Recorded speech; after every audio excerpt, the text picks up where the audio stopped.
지난주부터 저희가 보고 있는 게 이제 그 요셉 자손이라고 오늘 본문에 보면은 요셉 자손이라고 말하는데 지파는 두 지파죠. 그래서 그 에브라임과 므낫세 지파인데 그러면 그들의 땅이 제가 스크린 안 켰네요. 유튜브에서. 네. 네. 에브라임과 므낫세가 이제 그 두 지파지만 요셉의 자손이라고 부르고 있습니다. 그래서 그 요셉의 자손이 가지고 있는 땅이 어딘지 제가 잠깐 보여드리겠습니다. 여기 보면은 그 단점이 있네요. 여기 지금 여기 들어온 분들은 이 유튜브를 못 보니까 지도를 또 못 보는 단점이 있네요. 네. 어쨌든 네. 나중에 유튜브를 또 보실 수 있으니까 제가 일단 유튜브에 있는 장면은 제가 일단 설명을 드릴게요.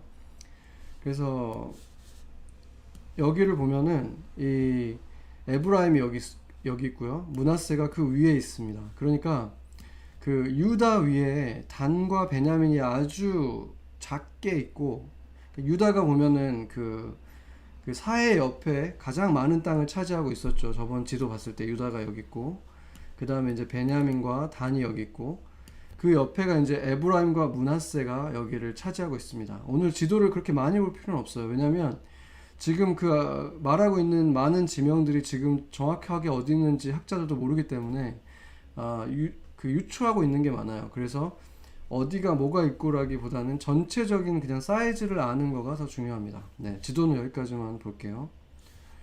네, 그리고 네, 그래서 그렇게 이제 그 두 개의 지파로 요셉의 자손이 나눠져 있는데 왜 그들이 두 개의 지파가 되었나? 왜냐면 야곱에게는 12아들이 있었잖아요. 12아들이 있었는데 그 12아들 중에서 그 막내 바로 위가 요셉이었죠. 요셉 다음에 나중에 베냐민이 난 거고. 그런데 이 요셉이 창세기 49장에 보면은 야곱이 이제 요셉을 다시 만나게 된 다음에 이제 요셉의 자녀들을 둘을 축복하는 장면이 나오는데 뭐라고 하냐면 요셉이 그 모든 자녀 중에서 가장 뛰어난 자들이다 라고 이렇게 칭찬을 합니다. 왜 그를 칭찬을 했겠습니까? 당연히 그 형제 중에서 그 모든 형제뿐만이 아니라 그 민족 자체가 완전히 멸절될 그 가뭄에 시달리고 있었을 때 그 민족을 구원해냈죠.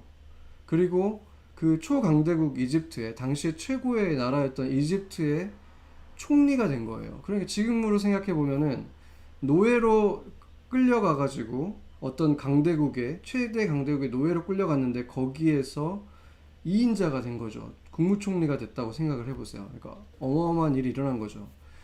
그런데 그냥 거기서 멈춘 게 아니라 그 형제들을 도와주고 구해주고 결국에는 고센 땅, 이집트에 있는 고센 땅에 그 모든 가족들이 다 와서 정착해서 살 수 있게 해주기까지 했죠. 그랬기 때문에 다른 지파에 비해서 하나님께서 이제 이 요셉 지파를 축복을 해준 것이죠. 그래서 이 땅을 이제 분배를 받게 됐는데 그 땅이 아까 그 지도를 보면 알지만 그렇게 작게 준 게 아니거든요. 그런데 땅을 분배받고 났을 때 그들은 그 불만을 제기합니다. 14절, 오늘 본문 14절을 보면 뭐라고 말하냐면 요셉 자손이 여호수아에게 말하여 이르되 여호와께서 지금까지 내게 복을 주심으로 내가 큰 민족이 되었거늘 당신이 나의 기업을 위하여 한 제비 한 분깃으로만 내게 주심은 어찌함입니까? 이렇게 말하고 있어요.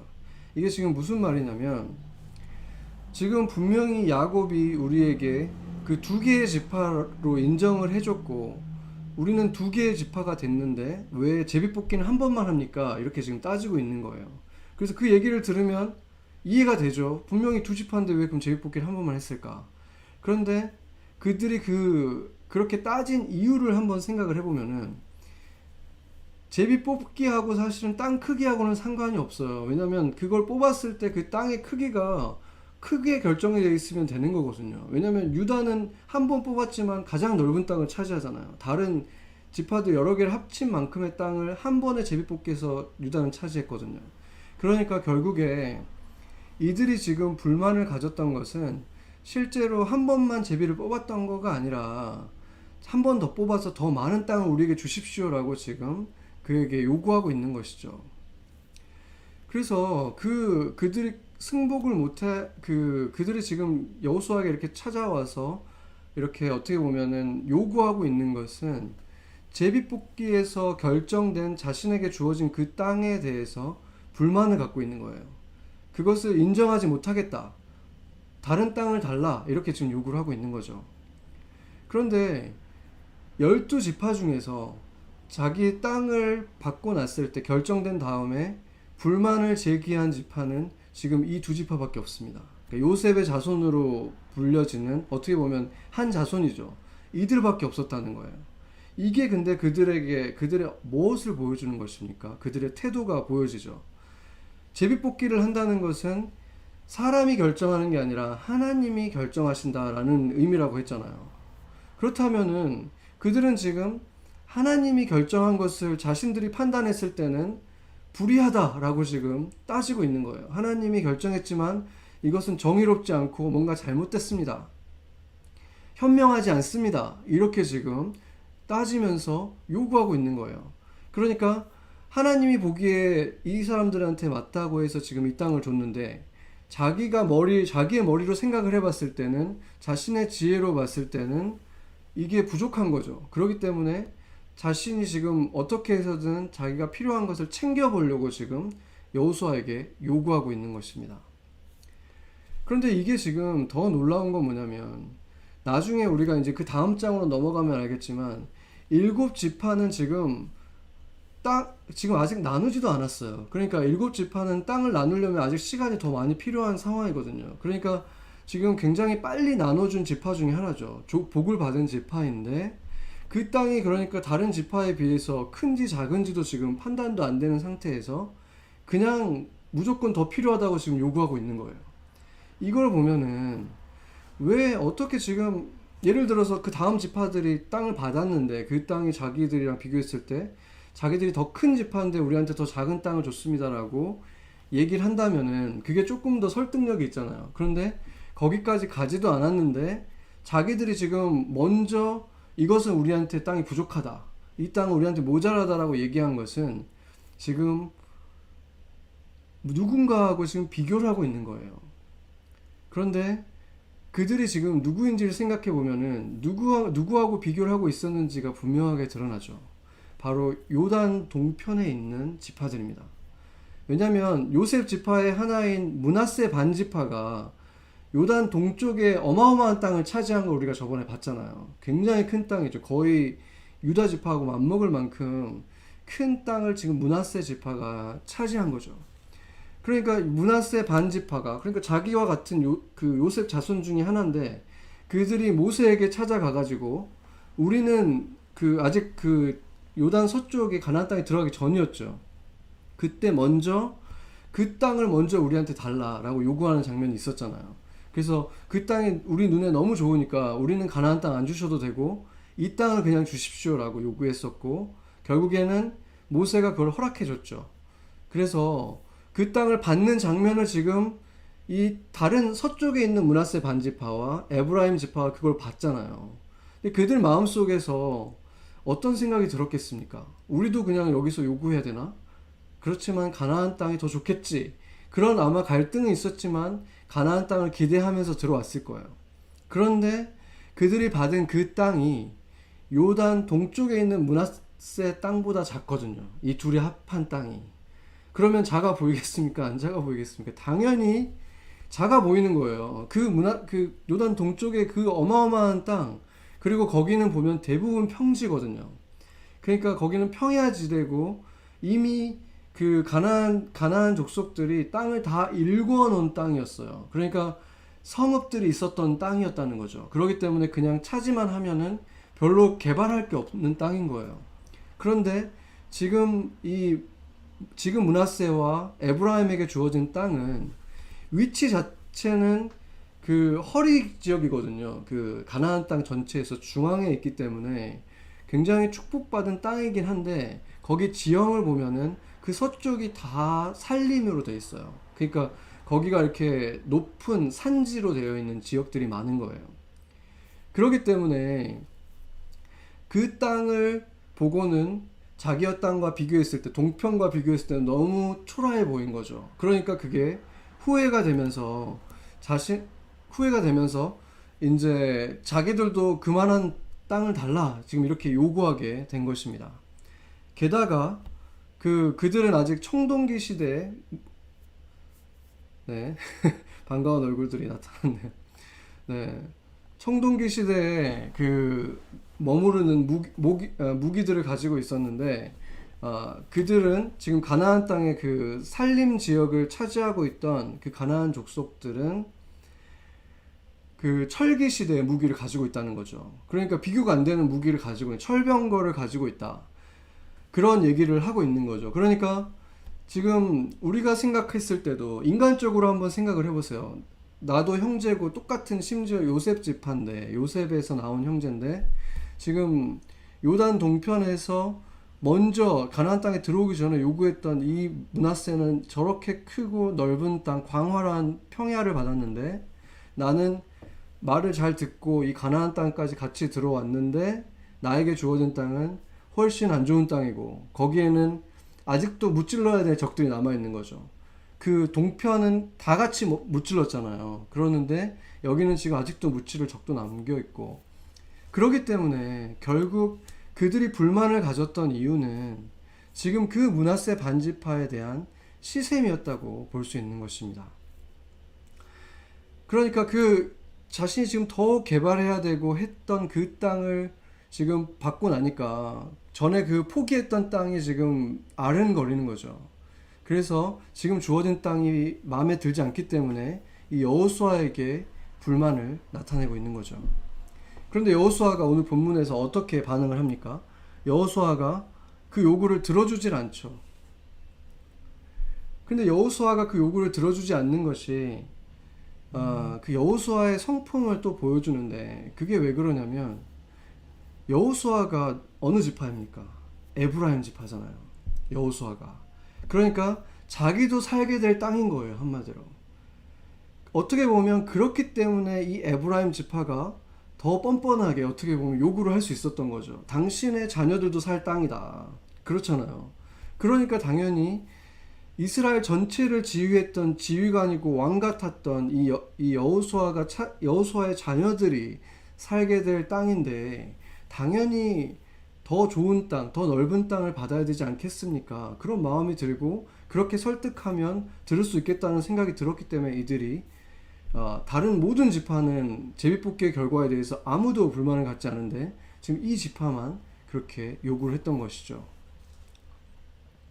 여호수아가 그것을 어떻게 반응했는지 본문 18절이 이렇게 기록하고 있습니다. 18절을 보면은 그 산지도 내 것이 되리니 비록 살림이라도 내가 개척하라. 그 끝까지 내 것이 되리라. 가나안 족속이 비록 철병거를 가졌고 강할지라도 내가 능히 그를 쫓아내리라 하였더라. 아멘.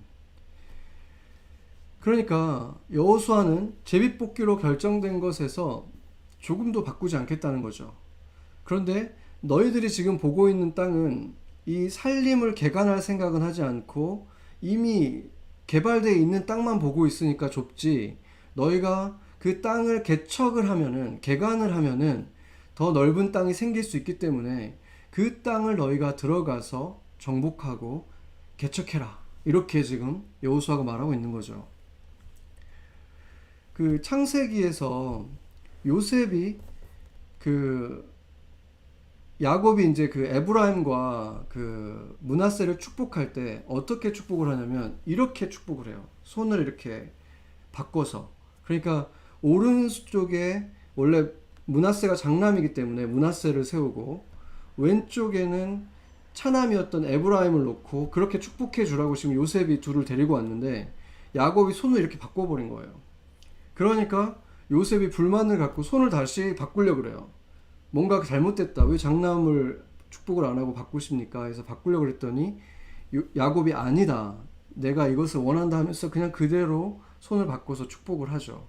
그런데 어디에도 왜 므낫세가 아니라 에브라임이 굳이 장자권을 갖게 되고 오른손에 축복을 받게 됐는지 분명한 이유가 나타나 있지 않아요. 왜냐하면 오늘 본문에서도 나타나지만 에브라임이 뭐 특별히 그렇게 잘한 건 없거든요.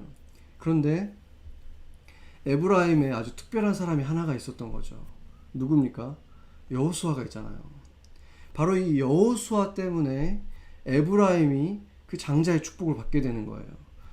이 여호수아가 정말로 끝까지 신실하게 하나님을 쫓았던 사람이었기 때문에 하나님께서 이 에브라임 지파를 축복하신 것이죠. 그런데 이 여호수아와 이 요셉 지파 전체하고가 보이는 차이가 분명하게 있죠. 어떤 차이가 있습니까?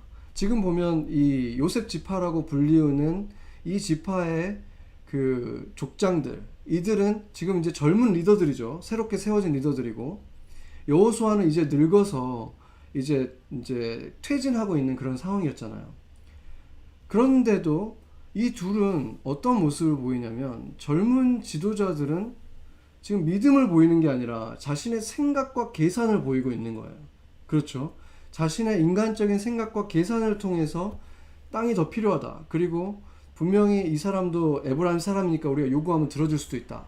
이런 계산을 가지고 있는 모습을 보이는데, 여호수아는 지금 그 늙은 나이에 지금 어떻게 보면 이제 퇴역하고 있는, 이제 은퇴하려고 하는 상황 속에 놓여 있었는데도 차지할 수 있다라고 지금 이 믿음의 고백을 하고 있는 거죠.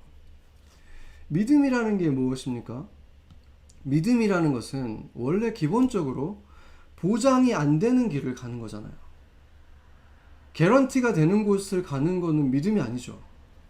믿음이라는 것은 내 힘으로는 불가능한 일을 시도하는 거예요. 특히나 하나님을 믿는 사람이라는 것은 나는 할 수 없지만 하나님은 모든 것이 가능하니까, 그래도 하나님이 원하는 일이니까 내가 해봐야지 시도하는 거죠. 바로 그것이 하나님을 믿는 사람만이 가질 수 있는 믿음의 모습인 거죠. 하나님이 계시지 않으면 도저히 상상할 수 없는 일을 하는 것입니다. 믿음은 내가 계산하는 것이 아니라 하나님이 원하는 길을 찾고 그 길을 하나님과 걷는 것. 그때 하나님께서, 내가 하는 게 아니라 하나님께서 이루어 주시는 삶을 살아가는 것이죠. 그래서 내 계획이 이루어지는 삶이 아니라 하나님의 꿈이 나의 믿음을 만나서 이루어지는 것. 그것이 바로 하나님이 우리에게서 보고 싶은 삶의 모습인 거죠. 그게 여호수아가 경험한 것입니다. 그렇다면은 여호수아 자신은 결국 어떤 땅을 차지했을까요? 여호수아가 당연히 이 모든 지파 위에 있었던 수프림 리더였잖아요. 왕이었기 때문에 당연히 가장 좋은 땅을 차지할 자격이 있었고, 그런다고 해도 누가 그거에 대해서 반대할 수가 있었겠습니까? 그렇죠? 에브라임이나 누구도 반기를 들 수 없는 그 하나님에게서 받을 수 있는 자격을 갖고 있었는데, 오늘 본문은 아니지만 여호수아서 19장에서 이 여호수아가 어떤 땅을 차지했는지를 말해주고 있습니다. 19장 49절 50절을 읽겠습니다.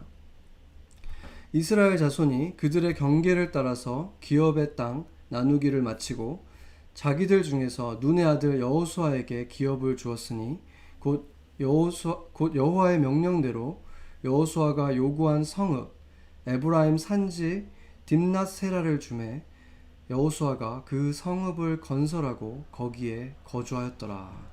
아멘. 어디에라고 얘기하고 있습니까? 에브라임 산지 땅을 여호수아가 받게 된 거예요. 그러니까 조금 전에 그 에브라임 자손들에게 너희가 가서 그 땅에다가 그 땅을 개간해서 성읍을 건설하고 거기에서 너희가 그 땅을 차지하고 살아라, 이렇게 얘기했잖아요. 지금 그곳 중에 한 곳을 자기가 직접 들어가서 거기에다가 없는 성읍을 만들어서 살기 시작했다는 거예요. 감동적이지 않습니까? 이 여호수아는 진정 끝까지 그 신실한 모습을 보이는 거죠. 말로만 이제 나는 늙었으니까 나는 이제 편안한 곳에 가서 살 테니까 젊은 너네들이 가서 그 땅을 건축하고 그 땅을 너희가 개간해서 살아라. 이게 아니라 말로만 하고 지시만 하는 사람이 아니라 삶으로 먼저 믿음의 모습을 보이는 거예요. 나는 이렇게 늙었고 은퇴할 때가 되었지만 하나님이 우리에게 주셨고 하나님이 나에게 준 땅이기 때문에 나는 그 땅을 차지할 수 있다 하면서 들어가는 모습을 보여주는 것이죠.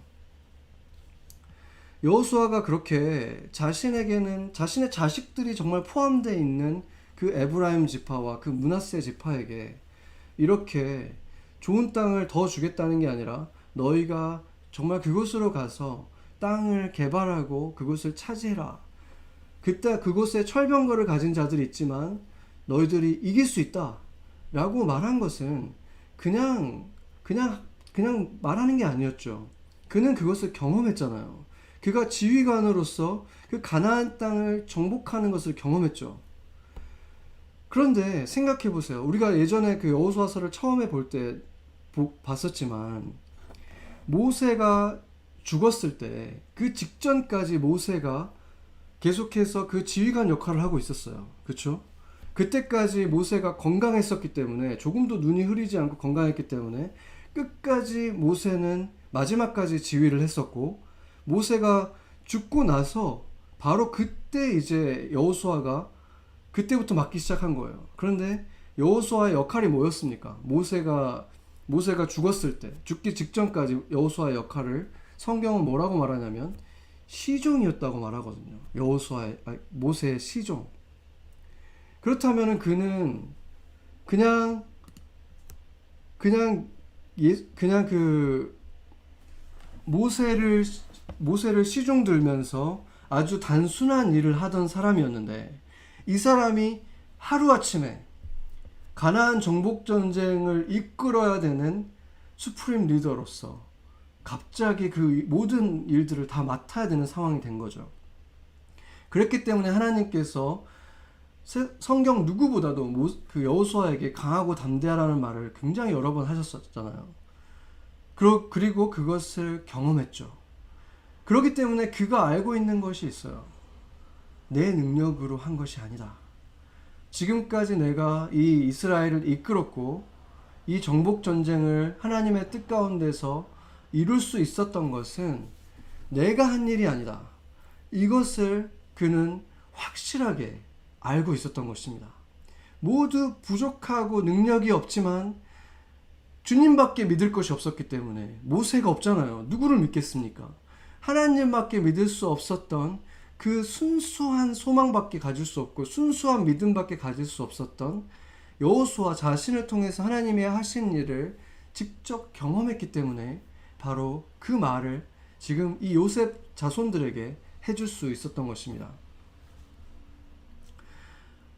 여기에 제 주일학교 선생님도 계시지만 제가 부교육자로 있었을 때 제가 담당했던 것은 주일학교 부서밖에 없었죠. 그리고 사실은 주일학교 부서에서도 그 일부 학년 애들만 제가 맡고 있었어요. 주일학교가 그때는 영화부 그리고 제가 맡고 있는 부 그 세 개 부서가 있었죠. 제가 제일 영화부, 초등부 이렇게 나눠서 맡고 있었는데 저는 그 중에서 그냥 하나의 주일학교 중에서도 정말 작은 부서 하나를 맡고 있었는데 이제 목사님이 떠나면서 바로 그냥 제가 교회 전체를 이끄는 리더가 됐어야 하는 거죠. 그렇죠. 그리고 제가 그 목사님이 계실 때만 해도 몇 달에 한 번 정도 성인 예배에서 설교를 했어요. 한 달에 한 번도 아니고 몇 달에 한 번 설교를 했는데 갑자기 일주일에 2번의 설교를 성인 예배 설교를 해야 됐고 어린 애들 설교도 또 준비를 했고 그러니까 그 3개의 설교를 준비를 했죠. 그 순간 제게 그 닥쳤던 그 부담이 몇 배였겠습니까? 그 전과 후에 그 비포 앤 애프터의 그 부담의 그 크기가 아마 그 헤아릴 수 없는 그 크기였겠죠. 당연히 저에게는. 그때 저에게 뭐가 있었겠습니까? 그 전에 제 경험이라고는 정말 그게 단데 아무것도 없는 거예요. 아무것도 없기 때문에 제가 가졌던 것은 이곳으로 나를 부르신 분이 주님이시고 내게 이 사명을 맡겨주신 분이 주님이시기 때문에 그것을 할 수 있는 능력도 그분이 주실 것이다. 그것밖에는 정말 아무것도 없는 거예요. 그리고 그것을 안 믿으면 저는 뭐 살 수가 없는 거죠. 어떻게 하루하루 버틸 수가 없죠. 그것을 믿지 못하면. 그렇기 때문에 정말 믿을 수밖에 없는 상황. 그 상황 속에서 붙들 수 있는 것은 정말 주님밖에 없었고, 그렇기 때문에 주님만 붙들 수 있었습니다. 돕고 싶어하는 정말 귀하고 착한 성도들이 많이 있긴 있었지만 결국은 제가 감당해야 되는 부분들이 있었고 제가 헤쳐나가야 되는 것들이 있었기 때문에 주님을 믿는 수밖에는 정말 아무것도 붙들 것이 없었는데, 그래서 그 시간 동안에 제가 주님만을 붙들고 있었던 그 시간에 소망이 생기는 것을 경험을 했어요. 아무것도 없으니까 주님이 부어주시는 그 소망이 점점 더 선명해지더라고요. 그러니까 어떻게 보면 깜깜한 상태에 있는 거잖아요. 하나님을 붙들지 않으면 깜깜한 상태에 있는데, 그 신랑이 나타나니까 지금 뭐 표정 관리를 할 수가 없는. 이렇게 얼굴 보면서 하니까 너무 좋네요. 웃는 건지 우는 건지 알기 좀 어려운데, 두 개 같이 하고 있는 것 같기도 하고, 저도 그런 심정이에요. 또 너무 핸섬해요. 감동적인 얘기를 하고 있었는데 지금 간증을 하고 있었는데, 그래서 정말 그러니까 믿을 수 있는 것이 하나님밖에 없었을 때, 그러니까 다른 누구한테 제가 기댈 수가 없잖아요. 그러니까 그 상황이 왔을 때 제가 보게 된 어떤 소망이 있었는데, 그 소망이라는 것이 다른 거에서 오는 게 아니라 정말 순전한 소망이었어요. 그냥 예수님에게서만 오는 소망. 왜냐면 뭐 가족도 있고 동료들도 있고 뭐 다른 목사님들 전화할 수도 있고 하겠지만 정말 그거는 저 혼자 할 수밖에 없더라고요. 그러니까 아무것도 없는 거예요. 정말 아무것도 없는 상태에서 그 서서히 밝아오는 빛같이 보여지는 정말 그 순전한, 정말 이노센트하고 퓨어한 그 소망을 제가 보게 된 것이었죠. 근데 그게 하나님이 이 교회를 사랑한다는 거였어요. 하나님이 이 교회를 사랑하고 나를 통해서 또 이 교회에 주고 싶은 게 있다는 것이 점점 더 선명해지고 나니까 제가 제 안에 그 부담이 아니라 이제 그게 어떤 기쁨으로 변해가고, 그 기쁨과 소망이 뭐가 되냐면 사랑이 되더라고요. 사랑. 그 사랑이, 그 순전한 사랑이 점점 커져가는 거를 제가 경험을 한 거예요. 아까 제가 이 서두에 얘기를 했지만 교회를 바라보는 예수님의 눈이 있거든요. 교회를 바라보는 예수님의 눈. 여러분들도 경험하실 때가 있을 거예요. 여러분도 경험하실 때가 있고, 또 뭐 찬양 인도자 앞에 선 분들은 또 더 많이 그것을 또 더 분명하게 경험할 수 있죠. 예수님이 이 찬양하는, 정말 똑같이 입을 벌리면서 이렇게 찬양하는 이 착한 나의 자녀들이 있잖아요. 그 볼 때 그 감격 있잖아요. 예수님의 감격을 분명히 이 찬양 리더들도 경험을 할 거예요. 근데 저도 말씀을 전할 때 그 예수님을 바라보는 눈으로 제가 그 순간 예수님의 자리에 서 있으니까 그거를 경험을 하는 거죠. 그러니까 그게 예수님이 가지신 그 눈을 저한테 나눠주신 거죠. 그렇기 때문에 예전에 제가 도저히 그러니까 뭐 상상할 수는 있었겠지만 자주 경험할 수 없었던 그것을 이제 경험하게 되고, 특히나 이제 제가 그냥 가끔씩 설교하는 때랑은 너무 다르잖아요. 이제 여기가 내가 목자로서 서 있는 자리고, 이 사람들이 내가 순간순간 예수님이 되어줘야 될 사람들이고, 예수님의 목소리가 돼줘야 되고, 예수님의 품이 돼줘야 되고, 예수님의 눈빛이 돼줘야 될 사람들이 바로 눈앞에 있기 때문에 그 영광되고 그 사랑이 가득한 자리에 제가 서게 되니까 그 기쁨을 그때 저에게 주어지는 그 기쁨이 너무 큰 거예요. 그러기 때문에 어떤 당연히 거기까지 오는 과정 속에서 고생이 당연히 있겠죠. 이 말씀을 준비할 때 고생이 되고 뭔가 새로운 걸 시작해야 될 때마다 부담이 어마어마하게 되고 하지만 그 예수님의 눈으로 예수님의 자녀들을 바라보는 그 자리에 서서 그 눈을 예수님이 나눠주시고 그 마음을 나눠주는 그 순간에 그 고생됐던 게 그냥 다 풀어지는 거예요. 그러니까 예전에도 보면은 제가 이제 뭐 최재형 목사님 계실 때도 목사님이 예배 끝나고 나서 같이 저녁 먹고 이럴 때 보면은 정말 아이처럼 해맑으신 모습들을 제가 많이 봤어요. 근데 저도 그렇게 되더라고요. 왜냐면 너무 기쁜 시간을 제가 경험을 하고 나니까 또 다시 월요일이 오겠지만 다시 또 준비 시작하는 시간은 오겠지만 그 시간에 예수님이 나눠주신 그 눈빛과 마음들이 정말 저에게는 굉장한 그 힘이 되는 거죠. 그 특권을 이제 제가 누렸죠. 그렇기 때문에 제가 이렇게 이 줌 같은 걸 통해서라도 여러분을 이렇게 볼 수 있으면 참 좋겠다 이런 생각이 들었는데 정말 다르긴 다른 것 같아요. 그냥 카메라만 볼 때랑은 분명히 제 마음도 훨씬 이렇게 연결되는 느낌이 있고 물론 이제 뭐 줌하고 실제 만나는 건 또 비교가 안 되겠죠. 실제로 만나면 얼마나 더 좋겠습니까? 그래서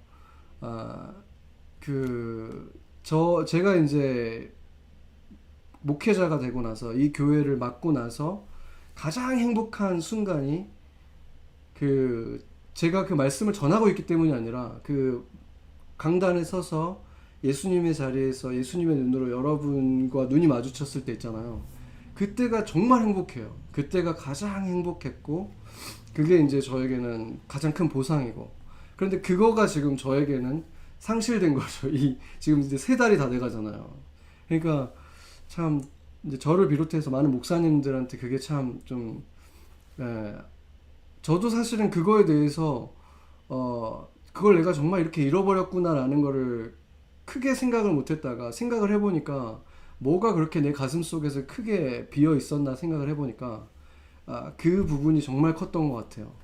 물론 그 예배 속에서 순간순간 슈퍼내추럴리 여러분 보고 있다는 생각이 들 때가 있어요. 정말 그런 느낌은 있지만 실제로 보는 거하고는 또 차이가 있는 거죠.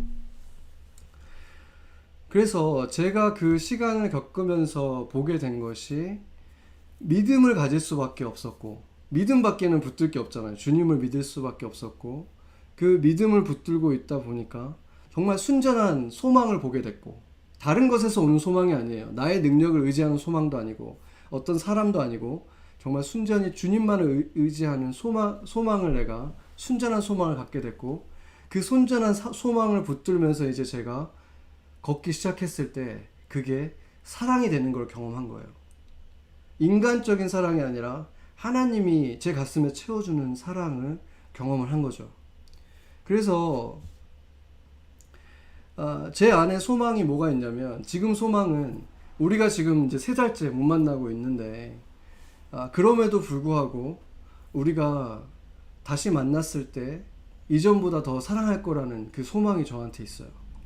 그리고 제 안에서도 여러분을 덜 사랑하게 되지는 조금도 하지 않은 것 같아요. 감사하게도 만나지 못했지만 여러분 너무 만나고 싶고 보고 싶고 여러분도 서로에게 또 그런 마음을 가질 거고 또 순원들에게 가질 거고 그리고 다시 만났을 때 또 하나님이 우리와 함께 같이 하고 싶은 것들이 많다는 그런 설레는 마음도 있어요. 소망도 있고 그래서 그것들에 대한 소망이 있는데 심지어 지금 어떻게 보면 이 쿼런틴의 시간 우리가 못 만나는 시간 속에서는 그러면 그냥 소망만 갖고 끝나는 것인가 우리가 직접 뭔가를 경험하기는 어렵다는 생각이 들 수 있잖아요. 만나지 못하고 뭔가 새로운 걸 하기가 어려우니까.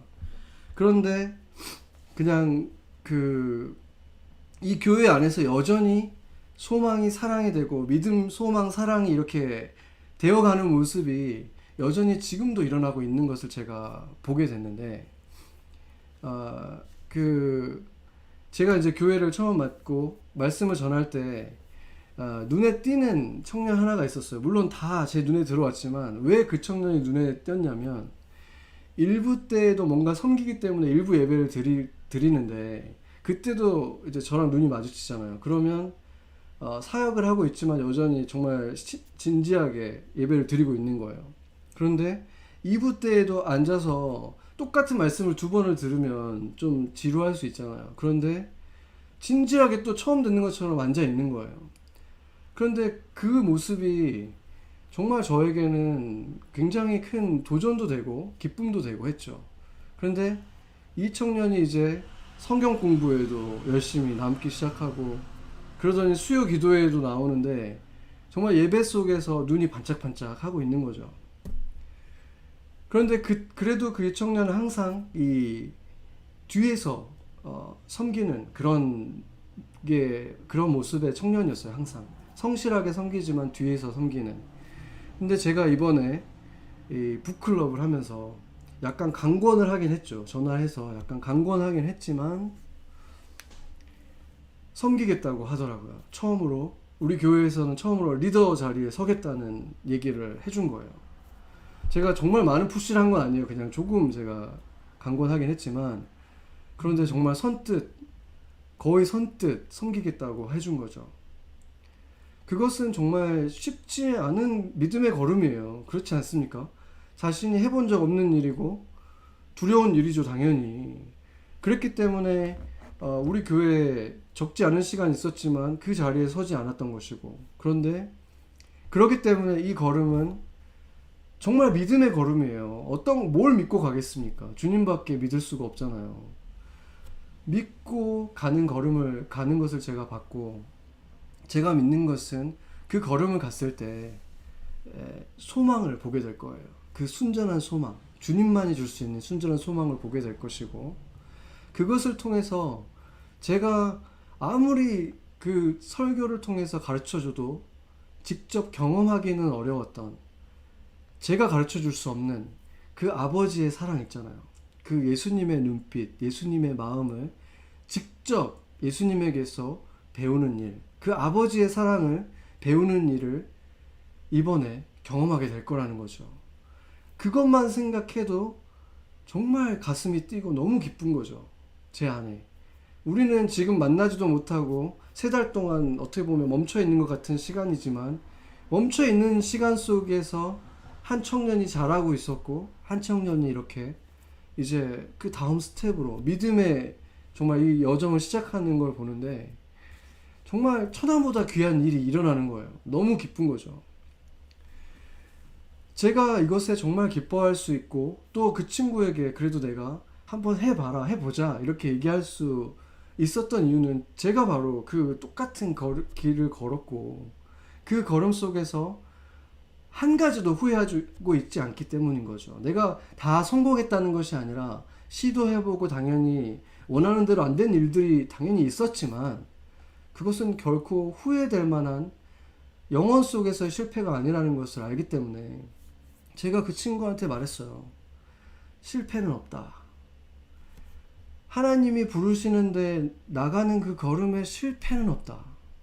우리가 그 북클럽을 하는 것도 그 아버지의 마음을 조금 더 배우고자 하는 거잖아요. 아버지의 마음을 좀 더 알고 싶고, 그 조원들에게도 그것을 아는 것을 돕고 싶고, 하나님이 원하는 일이잖아요. 하나님이 원하는 일을 하는 데 있어서 우리가 원하는 대로 안 이루어지고, 뭐 조원들이 말을 그렇게 잘 들어주지 않는다고 할지라도 우리는 결코 후회하지 않을 거라는 것입니다.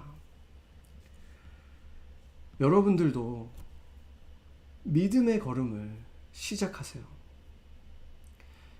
소망이 보이지 않을 수 있어요. 아무런 가능성이 보이지 않을 수 있죠. 그런데 바로 그곳이 믿음이 필요한 곳이잖아요. 가능성이 보이는 곳은 작은 믿음이 필요하고, 사실은 그 가능성을 믿고 나가는 걸 수 있잖아요. 그런데 진짜 믿음은 사실상 원래 가능성이 없을 때 가는 게 믿음인 거죠.